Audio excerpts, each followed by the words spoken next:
Selamat, alhamdulillah kita menang. Dan kita menang itu ada orang yang menarik tabungannya, yang menjual motornya, yang mengiurkan gajiannya untuk kita kampanye. Jadi tolong, kalimat saya terakhirnya mau ancaman, jangan macem-macem kan berhadapan sama gua gitu. Dia salamin saya, jaga bareng-bareng.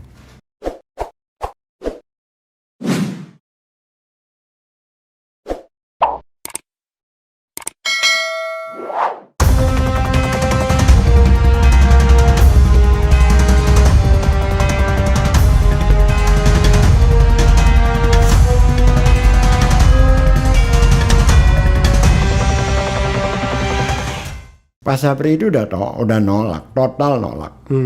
Terus saya dengan teman-teman di sana, saya katakan ini Pak Sapri, mohon maaf, kita datang bukan meminta Bapak jadi gubernur. Jadi apa kalau bukan gubernur? Bukan, Pak. Terlalu kecil, Pak. Bapak pernah jadi wakil menteri dan berhasil, Bapak pernah menjadi pangdam dan berhasil, Bapak menjadi pengusaha, Bapak berhasil. Apa yang kalian minta? Kami minta Bapak menyelamatkan bangsa ini, Pak.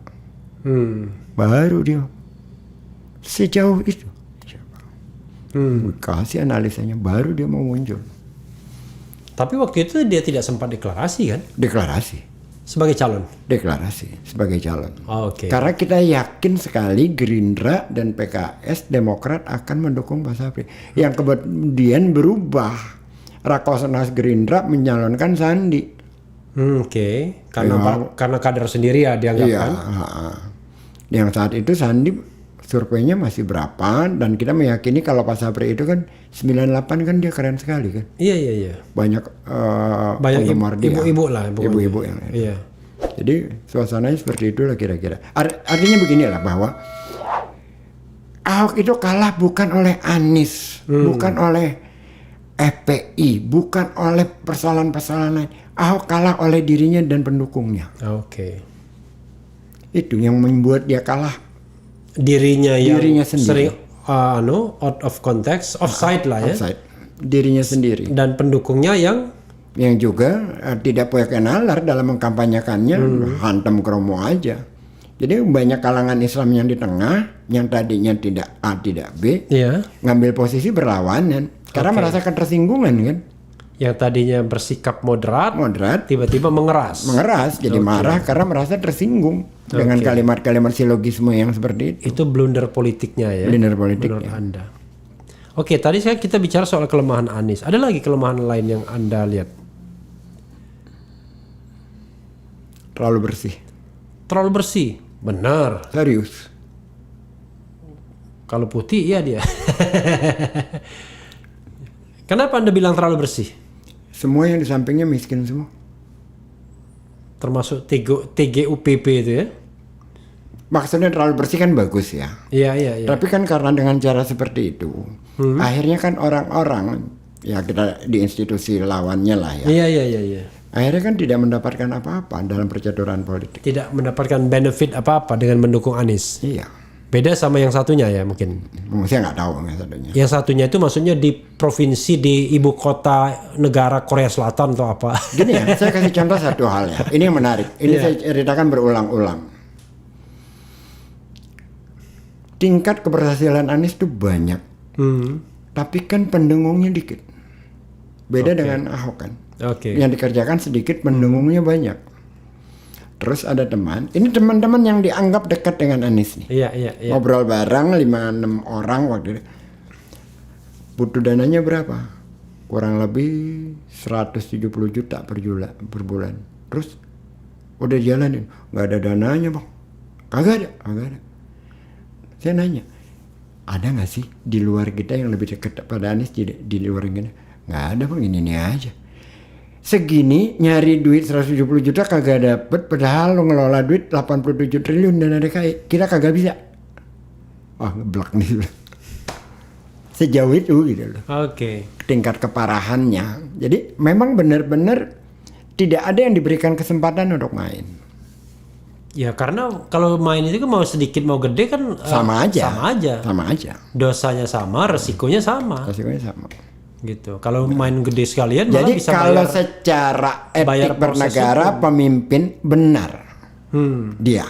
Tapi kalau dalam konteks politik Indonesia yang ini, yang yang relawannya masih cari makan, berat.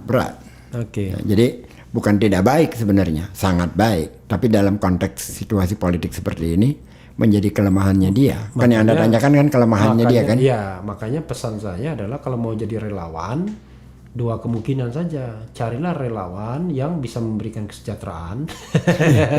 Kedua, Anda sudah selesai dengan hidup Anda. Jadi ketika Anda jadi relawan, benar-benar rela. benar banget itu. Iya. Benar banget itu. Oke. Ada lagi kelemahannya menurut Anda? Ya kalau manusiawi banyak ya. Banyak. Tapi ada hal-hal yang sifatnya personal, nggak perlu saya sebut. Iya, misalnya in term of komunikasi ya. Communication itu gimana? Personal communication dan mass communication. Keren. Oke. Keren. Keren itu yang mana? Yang massnya atau yang personalnya? Dua-duanya. Saya itu gak susah marah kalau sama dia itu. Oke. Saya dengan yang Bang Ical yang saya sebut tadi bisa saya teriak-teriakan. Iya. Manis nggak bisa sih. Ya dia senyum lulu. Kalau Anda kan kelihatannya mau marah terus. Walah. Kalau untuk hal kayak gitu dia apa ya? Nggak rata-rata lah. Oke. Nggak rata-rata. Kalau konteks komunikasi nggak rata-rata. Oke. So ini bab kelemahan. Bab kelebihan. Ya, banyak banget. Banyak banget. Misal, yang paling menonjol lah, 3 lah yang menonjol apa? Demokratis. Banget. Ukuran demokrasinya misalnya apa? Ini sangat personal alasan saya. Ya oke. Justru saya ingin pengalaman Anda kan? Anies terpilih tanggal 19 April. Iya. Saya bertemu sorenya. Sorenya. Oke. Tapi jangan makin mendekat. Saya ucapkan. Saya ucapkan. Selamat, alhamdulillah kita menang. Oke. Selamat. Dan kita menang itu ada orang yang menarik tabungannya, yang menjual motornya, yang mengiurkan gajiannya untuk kita kampanye. Jadi tolong, kalimat saya terakhirnya mau ancaman. Jangan macam-macam. Akan berhadapan sama gua gitu. Dia salamin saya, jaga bareng-bareng.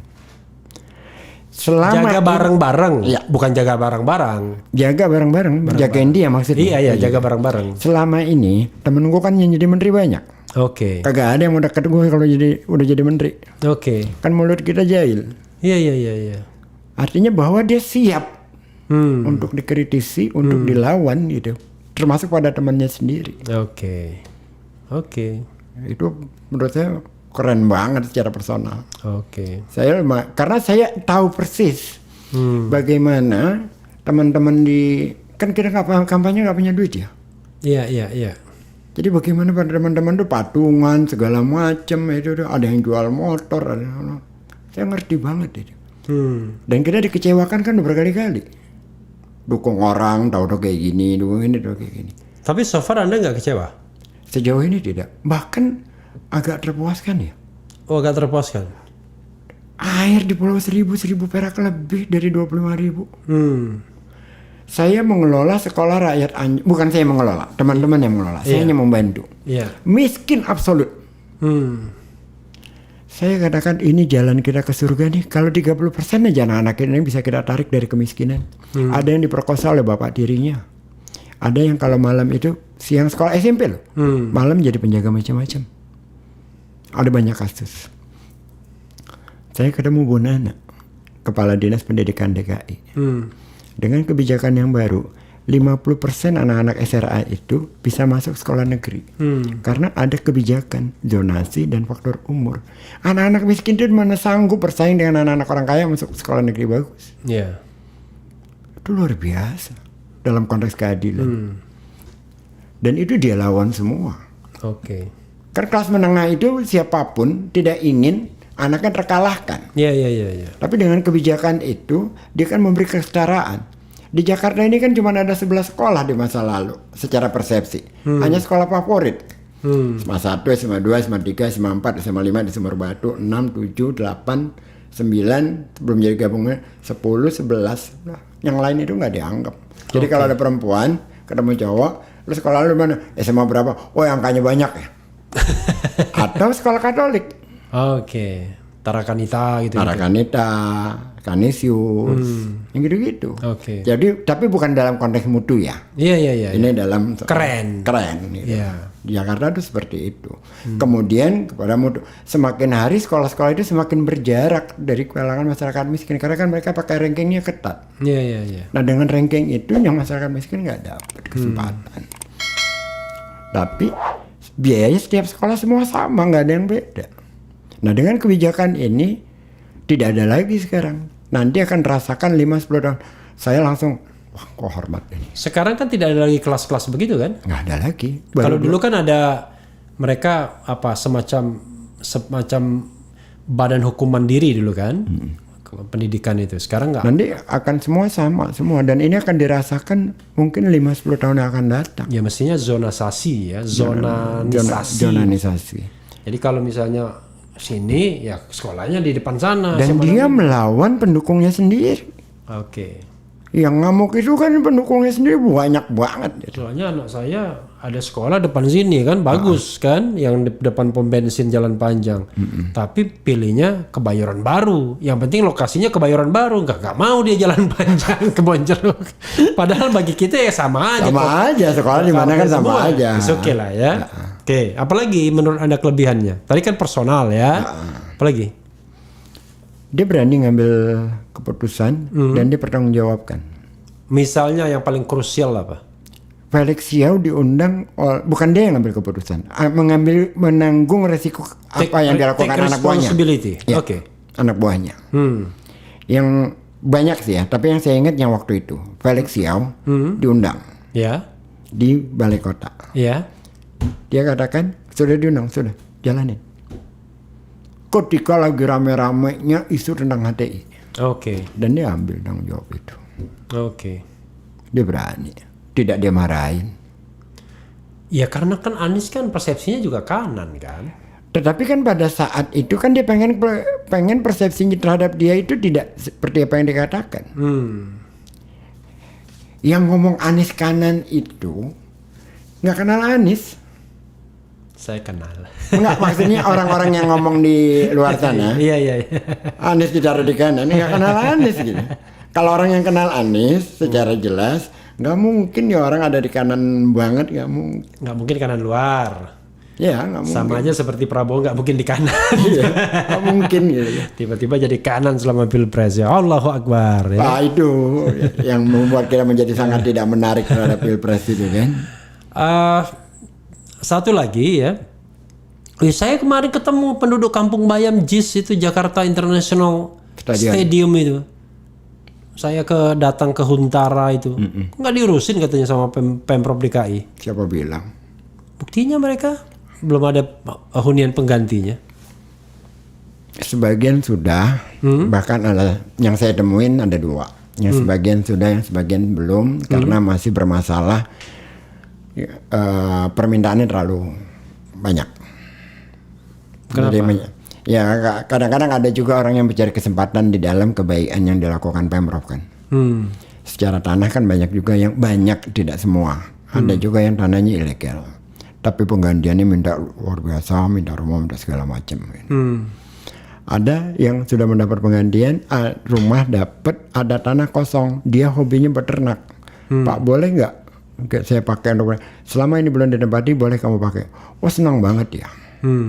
Kalau ketemu Pak Anies Pak baiknya Masya Allah Pak. Tapi ada juga orang apa nggak digusur, kami ternyata digusur. Tetapi sebagian dibangunin kerja di situ.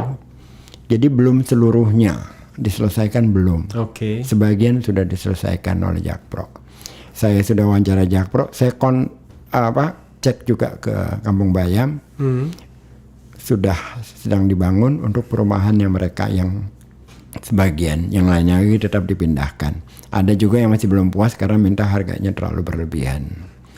Emang nggak gampang sih urusan nanti gitu. saya sampaikan. Soalnya kemarin kebetulan saya lagi main ke sana.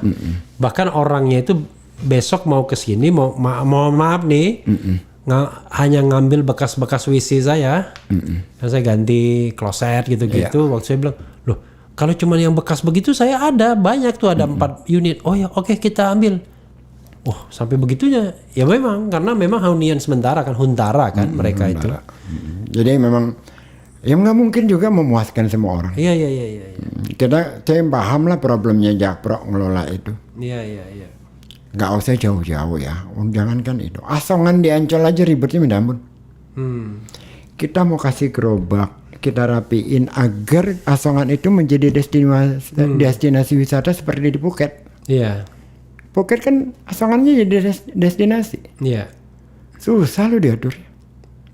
Mereka cari keuntungan yang dekat. Oke. Kartunya dikasih ke orang, dia pinjemin ke orang segala macam. Kan nggak bisa kita atur jadi, karena orangnya ganti-ganti melulu.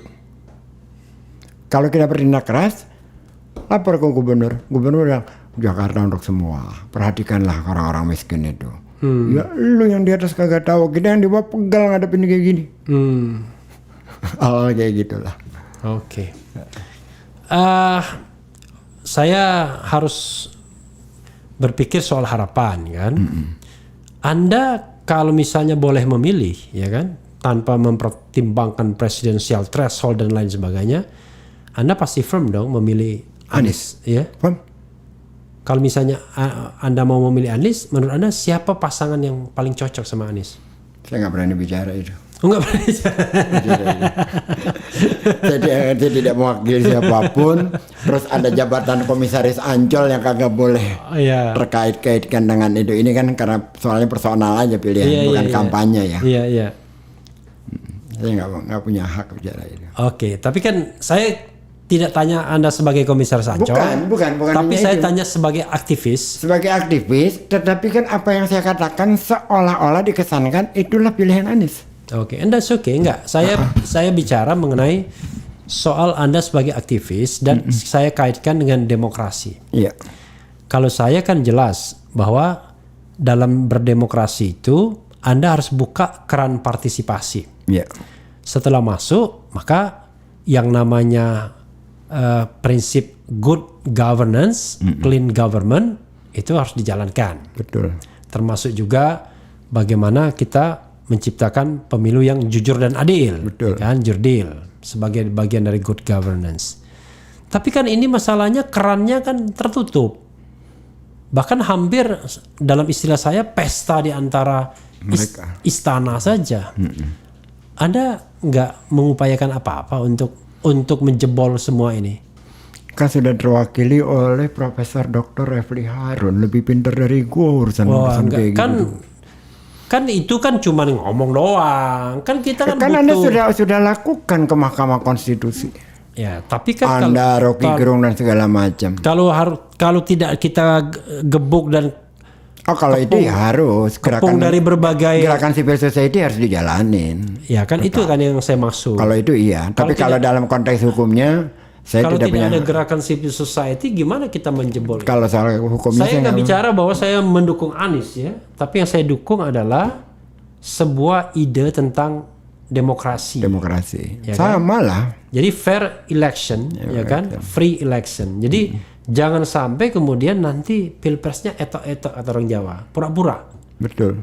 Jadi diciptakan dua calon boneka di antara oligarki dan siapapun yang menang ya semua dapat bagian. Dapat bagian. Ya kan? Semua senang. Semua senang. Tapi dalam batas oligarki itu. Dalam batas oligarki. Nggak menarik banget ya. Nggak menarik banget. Padahal cita-cita kita pilpres langsung itu adalah kita bisa milih orang. Berdarah-darah 98 itu untuk. Saya membayangkan, waduh, debat pilpres 2024 tuh debat yang keren. Iya. Saya berharap Anies debat sama Ganjar, ya kan? Di situ ada juga Prabowo yang mau ikut lagi, silahkan aja hak dia kan. Benar. Kemudian Puan Maharani mau tes mental boleh juga, agar jangan merasa besar tapi tidak pernah teruji misalnya kan, berdebat boleh juga. Saya mau jayal tapi bukan. Boleh. Nggak jadi. Kemudian Megawati masih boleh nyalon. Nggak, karena kalau cuma masang baliho doang nggak perlu ngomong kan. Kenapa? Kalau cuma masang baliho doang kan nggak pernah ngomong kan. Perlu ngomong ke anggota DPR. Jadi Megawati mau nyalon juga boleh, karena dia masih punya hak untuk nyalon. Karena bahkan 1 periode jabatan pun belum pernah dia selesaikan. Paripurna kan tidak. Jadi dia masih dihitung 2 kali masa jabatan tuh. Ya, karena kemudian karena tafsir saya kan setelah berarti setelah 5 tahun kan. ya. Siapa lagi? SBY sama Jokowi nggak boleh lah, ya kan? Karena itu kan sudah komitmen kita. Nah, JK juga termasuk nggak boleh. JK boleh untuk presiden. Kan dia baru wapres 2 kali. Bukan satu paket. Enggak. Jadi kalau paket, untuk wapres boleh, untuk presiden nggak boleh.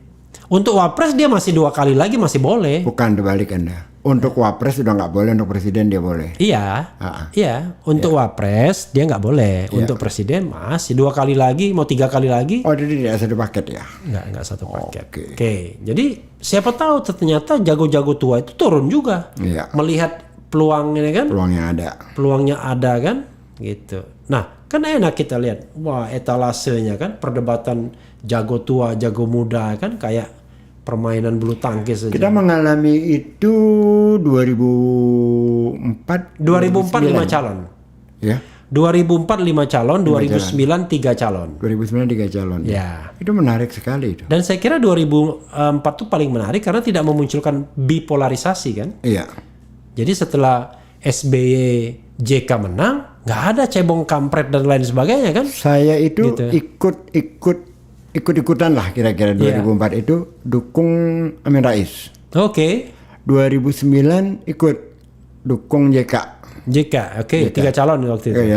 2014 nggak sama sekali tuh. 2019 apalagi enggak. Nggak menarik ya? Nggak menarik. Iya. Kalau waktu itu asiknya bahkan yang menarik itu waktu dukung JK. Iya. Kita kan anti Golkar nih. Iya. Golkar. Kita tahu lah kelakuannya dulu kayak apa. Ya. Dan dia ketua Golkar. Dia ketua Golkar. Saya menonton dia di liputan di diskusi SCTV di hadapan ketua Kadin. Ngebumi betul. Iya. Saya dengerin. Terus saya cek ke teman-teman yang dekat sama dia. Diceritakanlah bagaimana perannya dia di Aceh, bagaimana perannya dia di konflik di Maluku, di mana-mana. Ya. Tidak seperti apa yang kita ketahui tentang JK. Ya, waktu itu di depan Kadin itu sempat ditanya oleh istri Pompida Hidayatullah. Ya, tentang sepatunya. Tuh Anda dari mana itu? Nih, JK. Ya. Mereknya kan JK kalau nggak salah JK Collection. JK Collection ya, gitu. Itu yang membuat saya jadi nggak pernah saya bertemu JK sama sekali. Hanya lewat itu aja. Terus saya cari pemahaman tentang JK itu siapa. Ya sudah, masuk dalam rombongan. Oke. Karena Tapi kita punya pilihan kan? Karena Anda termasuk pemilih yang cerdas. Pemilih yang cerdas itu maksudnya pemilih yang menentukan pilihan setelah mempertimbangkan kandidat. Kalau pemilih umumnya kan pokoknya berdasarkan fanatisme. pokoknya ya kan. Nah itu rusak ketika masuk 2014. Iya. Nggak menarik sama sekali. 2019 tambah tidak menarik. Tambah tidak menarik. Gitu ya, ibarat pertandingan. Bahkan ketika 2014 sebelumnya Anies ikut konvensi Demokrat. Ya. Saya ikut dukung. Oke. Anda sudah Anies waktu itu? Sudah. Oke. Saya ikut dukung. Tapi begitu dia masuk ke Jubir 2014, saya langsung katakan, mohon maaf, sampai sini aja nih dia. Oh gitu ya? Iya. Oke. Jadi enggak. Oke. Nggak ada, saya nggak mau terlibat sama sekali. Oke. Saya awalnya masih berharap ya kan ada orang biasa yang tidak ada masa lalu yang kelam misalnya kan satunya kan dipersepsikan punya masa lalu yang kelam ya kan, pelanggaran HAM dan lain sebagainya. Tapi ya whatever itu it is. Kalau saya sih sudah tidak story. Percaya sejak awal begitu ditentukan 2. Udah nggak mungkin ini. Kenapa? Ketika ditentukan hanya 2, saya sudah nggak percaya sejak awal. Yes. Ini nggak mungkin bisa artinya oligarki bisnis itu makin pintar dia. Kalau kemarin 2014 itu 2 dan 2-nya barangkali kiri kanan ya kan. Kalau 2019 jangan-jangan pura-pura 2 sudah. 2024 nah yang kita khawatirkan cuma 1 tapi 2. Ya, 1 tapi 2. Ya. Wallahualam ya kan. Mengerikan. Tapi yang jelas kita kan punya komitmen untuk bagaimana mendorong demokratisasi, jangan sampai berada pada titik nol lagi. Kalau kita berada pada titik nol, regresif gitu, regresif bukan regret beda. Jadi kalau kita regresif, maka naiknya lagi, beratnya minta ampun. Setengah mati ya. Apalagi kalau misalnya aparatur bersenjata sudah balik lagi ke politik praktis, waduh tambah berat lagi. Betul. Nyuruh mereka, tolong dong Pak balik ke barak apa-apa, itu beratnya minta ampun sudah. Karena mereka mempersepsikan dirinya, saya ini part of the people, ya kan. Dan memunculkan tokoh seperti SBY yang concern terhadap demokrasi ketika dia masih menjadi kekuatan yang luar biasa. Kekuatan bukan sebagai presiden ya, masih sebagai tentara. Kan nggak gampang. Nggak gampang. Karena bagusnya SBY itu adalah jenderal yang tidak bangga dengan kejeneralannya. Karena jenderalnya kehormatan soalnya. Makanya kalau dalam tanda tangan yang tidak boleh hilang tuh Dr. Haji Susilo Bambang Yudhoyono. Jenderal Purnawiran boleh hilang. Boleh hilang. Padahal walaupun dalam surat nggak boleh ada gelar. That's another story ya. Tidak ada manusia yang sempurna, ibu-ibu dan bapak-bapak sekalian. Bro Ges Khalifah, ada satu pertanyaan kecil terakhir. Yep. Antum nih marganya apa? Khalifah. Oh, Khalifah itu marga? Marga. Nah, nama saya Ges, ayah saya Salim, jadi Ges Salim Al Khalifah. Oh, Al Khalifah. Al Khalifah. Tapi Al Khalifah ini termasuk zuriat juga enggak? Zuriat Nabi enggak? Saya nggak mau pakai gitu-gituan ya, tapi kalau mau pakai gitu-gituan saya bisa klaim 2. Kenapa? Keturunan Umar bin Khattab sekaligus keturunan Ali bin Abi Thalib. Oke. Tapi diyakini Ali bin Abi Thalib kan itu keturunan Nabi ya dianggap kan. Oh jadi Khalifah itu termasuk juga Habib. Sebagian di Yordan di mana-mana meyakini itu. Saya tidak meyakini. Tapi di Indonesia nggak dimasukkan. Di Rabita tidak dimasukkan dan kita juga tidak pernah merujuk ke sana. Mencari-cari data itu nggak pernah. Oke. Toh nanti di surga dan neraka kan hitungannya adalah kuciptakan manusia bersuku-suku, manusia laki-laki dan perempuan bersuku-suku berbangsa-bangsa untuk diantaranya saling kenal mengenal. Dan yang paling mulia dan antaranya yang paling takwa. Jadi urusan apa gue dengan keturunan? Oke. Walaupun mencari menantu, tetap aja kita lihat keturunan siapa dia. Ya, tapi kan dalam konteksnya kan perilaku ya, bukan terhadap itu. Ya. Last word, guys, silakan. Apa? Teman-teman, selain Bang Refli, yang channelnya keren, saya Ges Khalifah juga punya channel, namanya Ges Khalifah Channel, dan banyak hal di sana kita bicarakan, terutama tentang Jakarta International Stadium, bagaimana pengelolaan air di Jakarta, banyak hal deh. Silahkan dilihat. Terima kasih. Oke, jangan lupa ya. Jadi selain ke Refli Harun Channel, yang selain Refli Harun dan Refli Harun Podcast, jangan lupa Ges Khalifah Channel.